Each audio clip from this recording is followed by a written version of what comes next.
Assalamualaikum warahmatullahi wabarakatuh. Waalaikumsalam warahmatullahi wabarakatuh. Ustadz, dalam beberapa kesempatan Anda pernah berdiskusi dengan teman dalam permasalahan agama. Namun ketika berbeda pandangan dan tidak terjadi titik temu, teman Anda selalu berkata, itu kan penafsiran ulama salaf. Benarkah perkataan demikian? Bagaimana kriteria seorang layak disebut ulama? Pertama,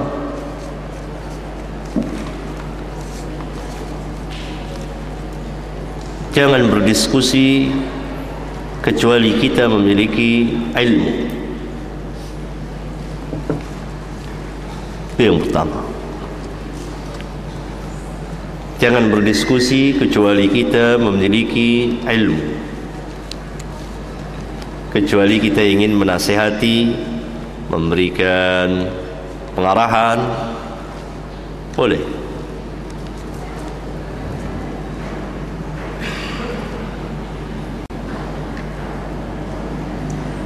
Sejauh yang kita ketahui.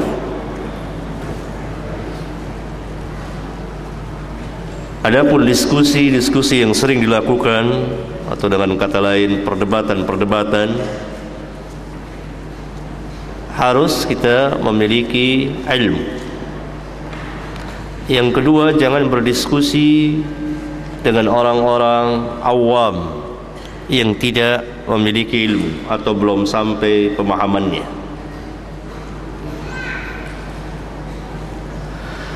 Dikhawatirkan nanti keluar dari mereka kata-kata yang justru kata-kata yang sangat besar sekali, yang mereka tidak sadar, yang mereka tidak sadari. Seperti kata-kata itu kan penafsiran ulama salaf. Ini pelecehan, merendahkan martabat ulama salaf. Teman kita ini tidak tahu siapa ulama salaf. Ulama salaf para sahabat, para tabi'in, para tabi'ut tabi'in.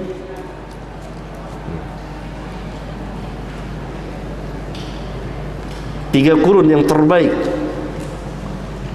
yang Nabi SAW katakan, khairun nas qarni, thumma alladhina yalunahum, thumma alladhina yalunahum. Sebaik-baik manusia yang hidup di zamanku, kemudian yang sesudah mereka, kemudian yang sesudah mereka. Siapa orang yang hidup pada zaman Nabi SAW? Para sahabat. Ini hadis mutawatir. Kalau kita tidak mengambil penafsiran para sahabat, maka tidak ada lagi tafsir yang bisa kita ambil di dunia ini.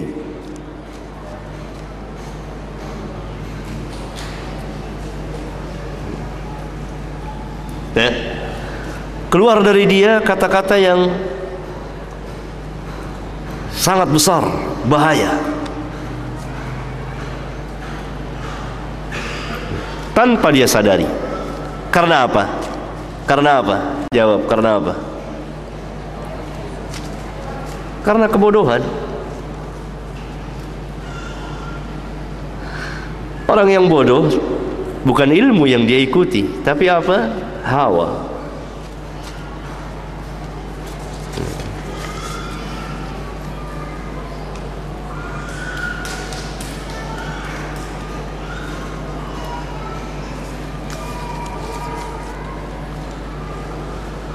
Mohon jelaskan maksud yang benar dari hadis tentang ulama mujaddid, pembaharu.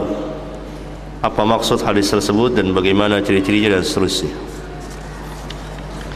Nabi yang mulia SAW telah menegaskan kepada kita dalam sebuah hadis sahih riwayat Imam Abu Dawud dan lain-lain, bahwa di penghujung setiap 100 tahun sekali, yang dimaksud tahun hijriyah tentunya, ada mujaddid,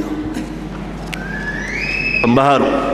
Tetapi yang mujaddid al-ulama, orang yang alim. Alim terhadap apa? Al-kitab wa sunnah. Dakwahnya apa? Mengajak manusia kembali kepada keduanya, memperbaiki tauhid yang telah hilang dari sebagian kaum muslimin, baiki tauhid yang ada pada kaum muslimin hilang, campur dengan berbagai macam kesyirikan. Menghidupkan sunnah, mematikan bid'ah, itu diantara ciri-ciri pokok bagi setiap mujaddid. Di penghujung 100 tahun sekali dari tahun Hijriyah. Dan mujaddid ini tidak mesti satu orang, tapi bisa 2, 3 dan seterusnya bertebaran di bumi Allah ini.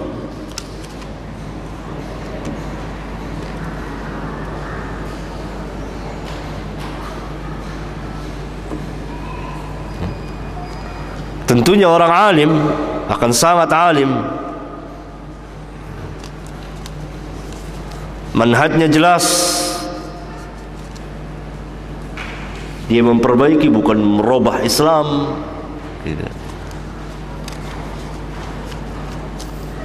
memperbaiki cara beragama kaum muslimin, mengeluarkan segala apa yang orang masukkan ke dalam Islam yang tidak ada asal usulnya, yang bukan dari Islam, menegakkan tauhid.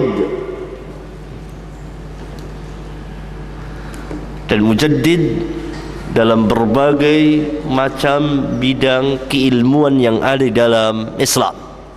Misalnya dia mujaddid di dalam tafsir, dia mujaddid dalam hadis, dan begitu seterusnya.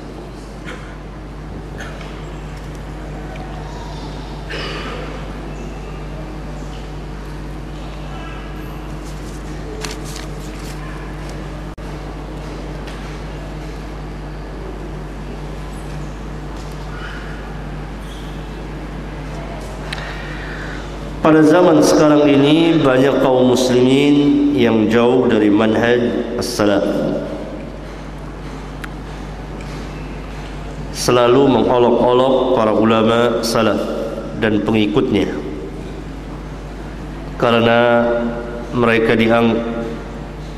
anggap diamnya para ulama salaf terhadap penindasan kaum muslimin di Palestina, Irak dan sebagainya.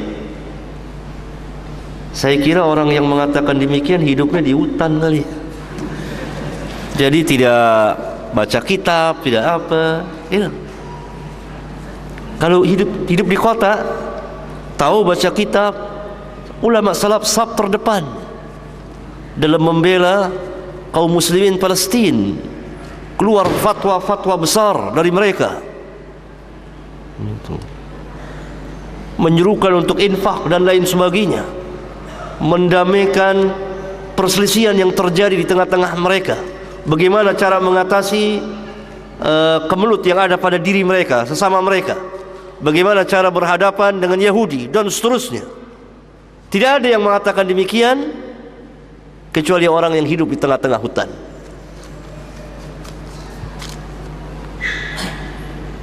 Diberi uzur kalau dia hidup di tengah-tengah hutan. Ma'dzurun, termasuk orang-orang yang diberi uzur.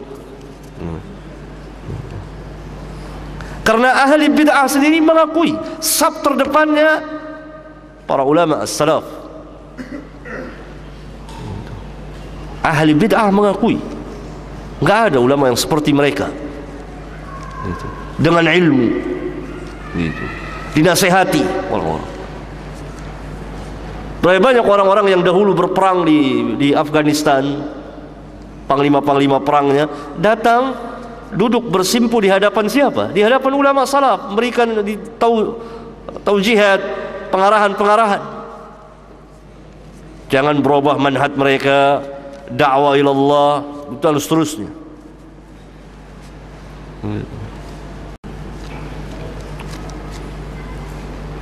Orang yang mengatakan ini akan ditertawakan oleh ahli bid'ah.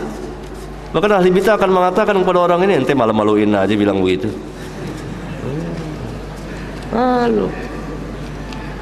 Iya. Nggak ada yang mengatakan ini. Makanya pertanyaan aneh ini. Ini siapa temannya yang tanya nih? Hidupnya di mana nih orang?